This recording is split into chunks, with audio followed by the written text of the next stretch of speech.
Fórum Mídias de hoje, 30 de maio de 2025, essa charge do Aroeira que resume o personagem de hoje, o Jair Mentira Bolsonaro, que é o M do meio dele, devia ser de vez isso, Jair Mentira Bolsonaro. Minto, desminto, recarrego e minto outra vez. É o que ele sabe fazer, e ele continua sendo usado, como eu sempre digo aqui, a mídia dá sempre camisa para ele, jornalismo declaratório, e ele também nas suas redes sociais segue fazendo aquilo que ele mais gosta, que é mentir, né? Ontem eu publiquei na revista Fórum essa matéria aqui, Valente do X, que no X ele é um valentão, né? Bolsonaro, que pode ser preso neste final de semana, segue mentindo. O ex-presidente publica mais uma mentira na rede de Elon Musk, ao mesmo tempo em que teme a batida da Polícia Federal após a divulgação de sua conversa comprometedora com o senador Hamilton Mourão. O Bolsonaro ligou para o Mourão lá, soprando o que ele deveria testemunhar. Bom, mas isso aí o STF está lá naquela... Parece que o Alexandre de Moraes já decidiu que vai deixar correr solto para ele ser condenado mesmo pelo crime principal, que é o de tentativa de golpe de Estado.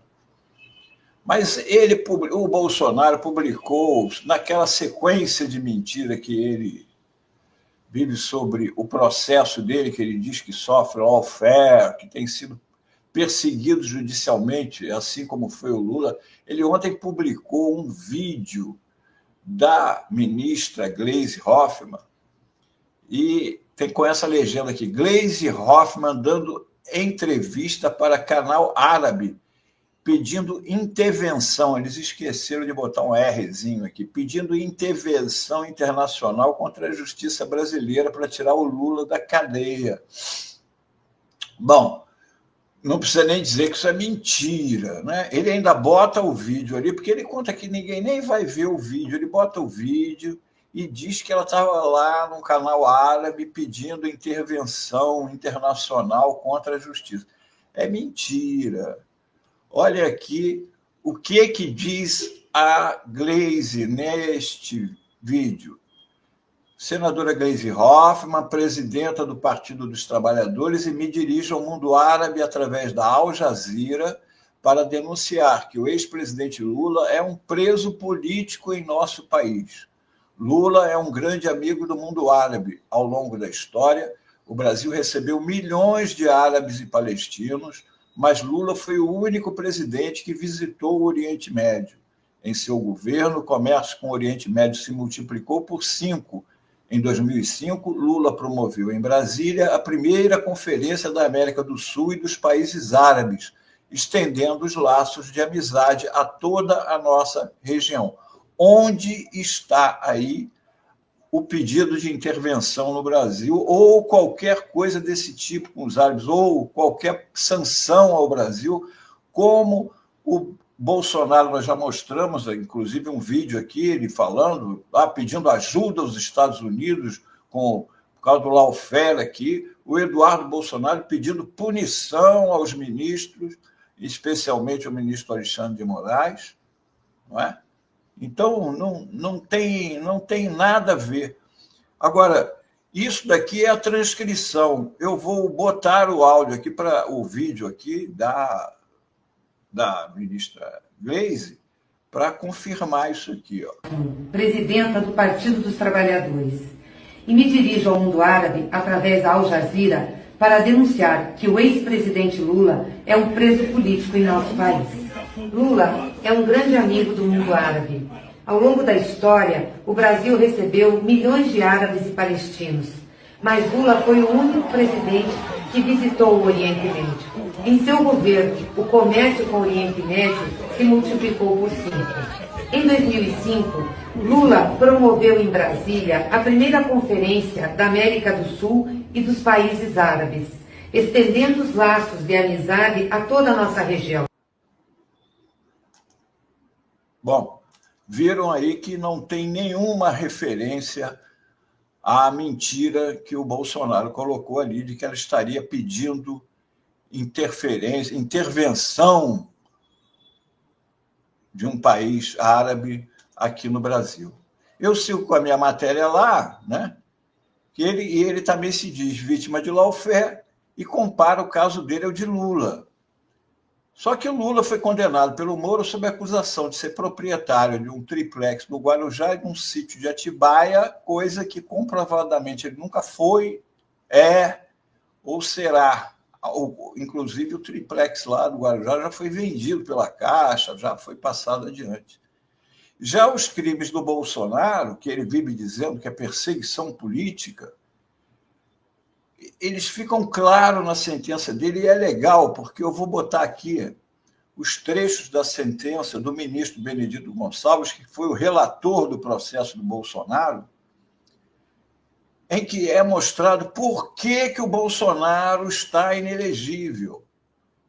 E aí nós vamos ver, comparado às acusações ao Lula, o triplex do Guarujá tinha prova de que o Lula era proprietário, a casa, o apartamento estava no nome do Lula, esteve no nome do Lula, o mesmo do sítio de Atibaia. Agora, vamos ver aqui o processo. Isso aqui não é a imprensa, não. Isso aqui é o processo aqui, Tribunal Superior Eleitoral.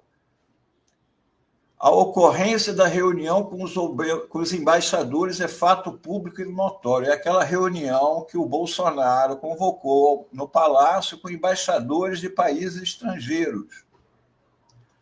A tônica do evento foi a de questionamento da integridade do processo eleitoral e das instituições da República, especificamente o TSE e seus ministros.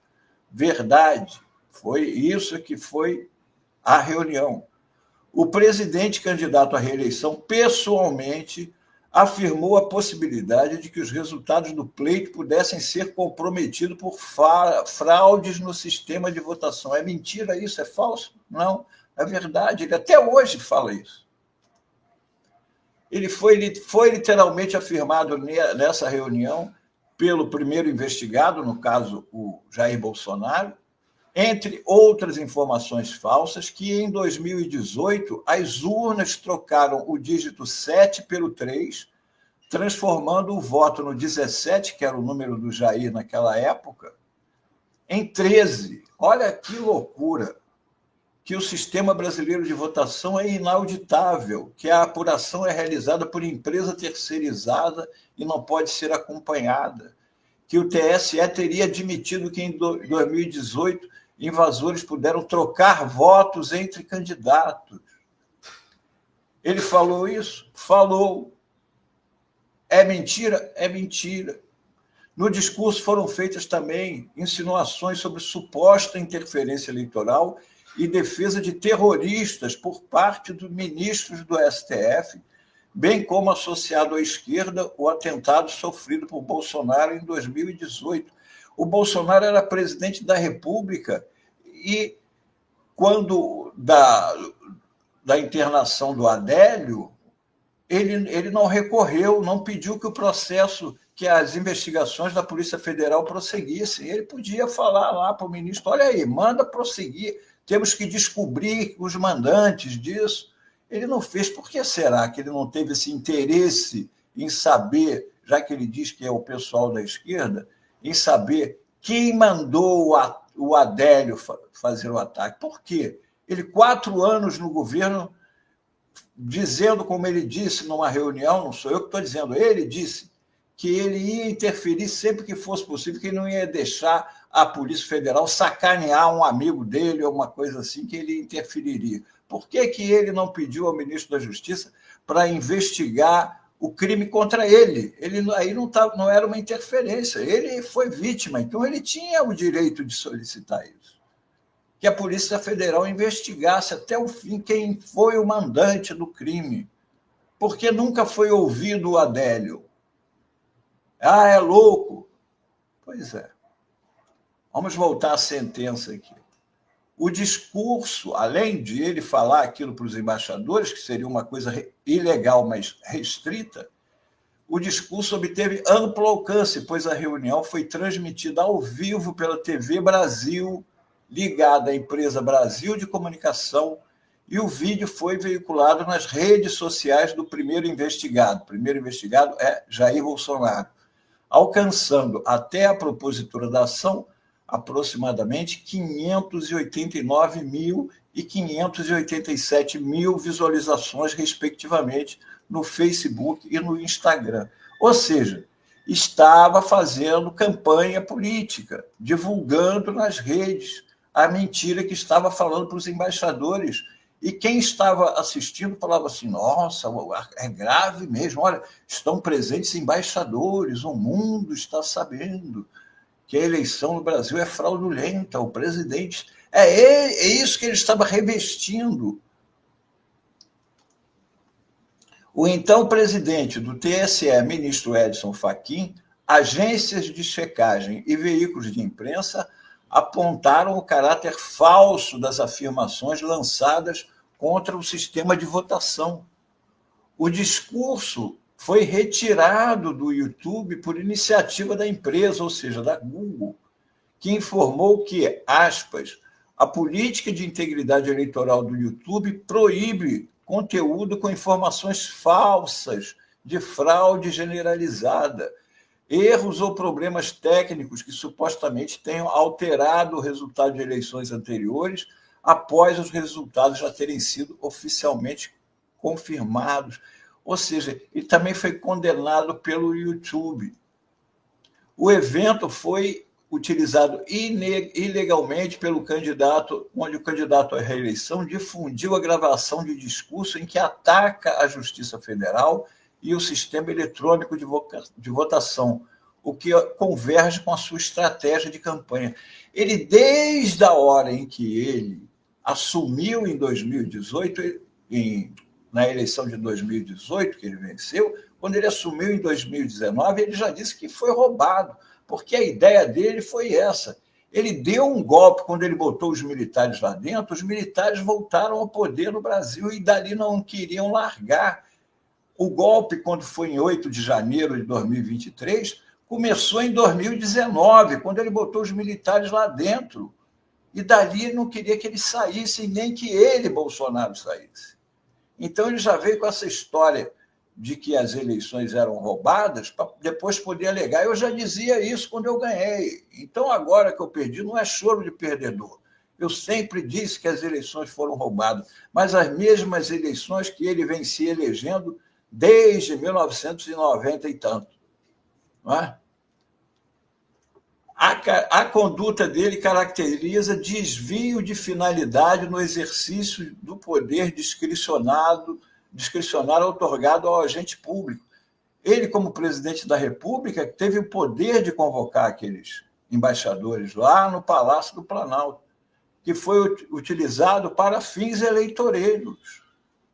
O uso da condição funcional de presidente da República para, em manifesto desvio de finalidade, reunir embaixadores de países estrangeiros e difundir fake news contra o processo eleitoral. É isso aqui que ele está dizendo que é lawfare, perseguição contra ele. Ele não fez isso? Fez isso, é ilegal. Foi também utilizado o aparato estatal em favor da candidatura, pois a reunião foi realizada no Palácio da Alvorada e transmitida pela TV Brasil, ligada à empresa pública. Ou seja, ele usou bem público, usou cargo público para fazer campanha política. Isso é ilegal. É ilegal. O alcance do ato praticado com desvio de finalidade foi amplificado pela divulgação do conteúdo sabidamente inverídico nas redes. Por figurar como chefe de Estado, as falas do senhor Messias Bolsonaro têm capacidade de ocasionar uma espécie de efervescência nos seus apoiadores e na população em geral, o que foi explorado na hipótese em matéria de alta sensibilidade perante o eleitorado. A conduta possui alto grau de reprovabilidade e alcançou parcela significativa do eleitorado, revestindo-se de gravidade, aspectos qualitativo e quantitativo. Aqui, a sentença do relator do caso. No mérito, julgo parcialmente procedente o pedido para condenar o primeiro investigado, Jair Messias Bolsonaro, pela prática de abuso de poder político e uso indevido dos meios de comunicação nas eleições de 2022. Há alguma mentira nisso? Há alguma falsidade nisso? E, em razão de sua responsabilidade direta e pessoal, ele não mandou ninguém fazer, ele que cometeu a ilegalidade, pela conduta ilícita praticada em benefício de sua candidatura à reeleição para o cargo de presidente da República, declarar sua inelegibilidade por 8 anos seguintes ao pleito. Foi por isso que ele foi. E ele deixa de aplicar a cassação do registro de candidatura dos candidatos, dos investigados. Os investigados são Jair Bolsonaro e o Walter Braga Neto, que era o candidato a vice, sem prejuízo de reconhecer-se os benefícios ilícitos auferidos por ambos os investigados. Deixa também de declarar a inelegibilidade do segundo investigado, Walter Braga Neto, em razão de não ter sido demonstrada sua responsabilidade para a consecução das práticas ilícitas. Ou seja, o Bolsonaro foi condenado à inelegibilidade, mas o Braga Neto não, porque o Braga Neto não fez a live. Não é? Aqui a notícia pelo TSE, por maioria de votos, TSE declara Bolsonaro inelegível por 8 anos. Ou seja, não foi nem só o relator, nem o presidente do TSE à época, Alexandre de Moraes, que aí querem dizer que foi o Alexandre que perseguiu. Não foi. Quem foi o relator do caso não foi o Alexandre de Moraes. Não foi o Alexandre de Moraes. Por maioria de votos, foi ao plenário 5-2, o plenário do TSE declarou a inelegibilidade do Bolsonaro. O julgamento foi encerrado na tarde desta sexta, dia 30 de junho de 2023, com a proclamação do resultado pelo presidente da Corte, ministro Alexandre de Moraes. O que o Moraes fez foi votar também pela condenação e proclamar o resultado como presidente do TSE. Agora, foi 5-2. Olha os 2 votos. Um voto em favor do Bolsonaro foi do Raul Araújo, ministro que, segundo o Globo, isso aqui é uma matéria do Globo, que é uma das esperanças de Bolsonaro por pedido de vista em julgamento do TSE. Raul Araújo é conhecido por suas posições ideológicas mais alinhadas ao bolsonarismo. E o outro é o Nunes Marques. Este vota no Bolsonaro até debaixo d'água, não é? Então, não caio nessa conversa de ele estar inelegível porque o Alexandre de Moraes quer, porque é perseguição, é lawfare igual do Lula. Não, no Lula não tinha prova e até hoje não tem. Aliás, até o dinheiro que o Lula roubou, investigaram a vida dele inteira, não acharam um tostão. Não é? Já o Bolsonaro, não é? Agora aqui, ó, fica lá, mentira dupla. A primeira mentira é de que ele é vítima de lawfare, o que já está provado pela sentença que não é. E a outra de que a Gleisi, a atual ministra Gleisi, na época teria pedido intervenção de país exterior no Brasil. É mentira, ela não pediu. E ele fica divulgando lá no perfil dele essa mentira, porque é isso que ele faz o tempo inteiro. Mentir, mentir, mentir, e a mídia fica dando microfone para ele. Era isto o Fórum Mídias de hoje. Guardem aí quando seus amigos falaram, olha, é lá o Fério, o Alexandre de Moraes mandou caçar o direito dele. É mentira, não foi o Alexandre de Moraes, foram 5 ministros, 5. Isso aí, muito bom, Melo. Obrigada, Melo, muito bom. Bom final de semana para todos e até segunda-feira. Valeu, Melo. Fórum Mídia. Aproveita seu fim de semana, viu? Segunda-feira estamos de volta.